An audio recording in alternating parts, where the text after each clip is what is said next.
Hi friends, is sorry cinema bus அப்டேட்டில் ஒரு சூப்பர்பான ஒரு அப்டேட்டோடு வந்திருக்குங்க.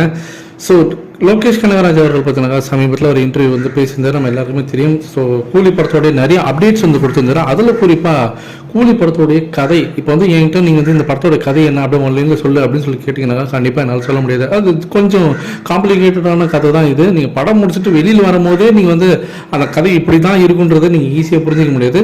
ஸோ கொஞ்சம் காம்ப்ளிகேட்டடான கதையை தான் நாங்கள் எடுத்துருக்கோம் தர. ஆனால் இது வந்து ஒரு புதுமையான ஒரு அனுபவமாக இருக்கும் எல்லாருக்குமே. ரஜினி சார் இது வரைக்கும் செய்யாத ஒரு சப்ஜெக்ட் அவர் பண்ணியிருக்காருன்னும் போது நீங்கள் அதுலேருந்தே நீங்கள் புரிஞ்சுக்கணும் அப்படின்றத அவர் சொல்லிருக்காரு. இதை தான் ஏற்கனவே நம்மளுடைய அனிருத் அவர்களும் பேட்டி கொடுத்திருந்தார், நமக்கு தெரியும், ஒரு 10 நாளைக்கு முன்னாடி. அவர் அதே தான் சொல்லியிருந்தாரு, இது வந்து ஒரு புதுமையான எக்ஸ்பீரியன்ஸாக இருக்கும். ஸோ டிஃப்ரெண்ட் ஷேட்ல நீங்கள் தலைவரை பார்க்கலாம், நான் ரொம்ப எக்ஸைட்டடாக இருக்கிறேன் அப்படின்னு சொல்லிட்டு ஒரு சில வார்த்தைகளை அவர் கரெக்டாக மென்ஷன் பண்ணிருப்பார்.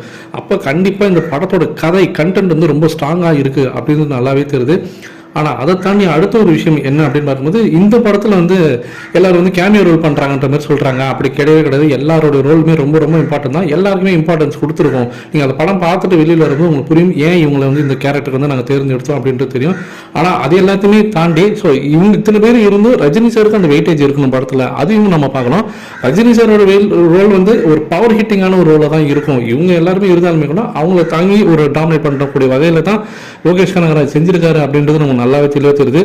ஃபைனலாக ஒரு விஷயம் சொல்கிறது, இந்த படம் நான் கமிட் ஆன உடனே எனக்கு ஃபர்ஸ்ட் கால் பண்ணி விஷ் பண்ணது வந்து விஜய் சார் தான். ஏன்னா அவர் தான் வந்து நான் மாஸ்டர் படம் வந்து எடுத்துனுக்கும் போதே என்கிட்ட சொன்னது, அடுத்தது யாரை வச்சு படம் பண்ணுறா அப்படின்லாம் கேட்கும்போது நான் அந்த கமல் சார் கிட்ட வந்து ஒரு கதை சொல்லியிருக்கேன், விக்ரம் படம் பண்ணுற மாதிரி நான் பேசினுக்கும் போது நீ தலைவருக்கு ஒரு படம் பண்ணு செமையாக இருக்குன்னு அவர் முதல்ல எனக்கு அப்பவே சொன்னார்.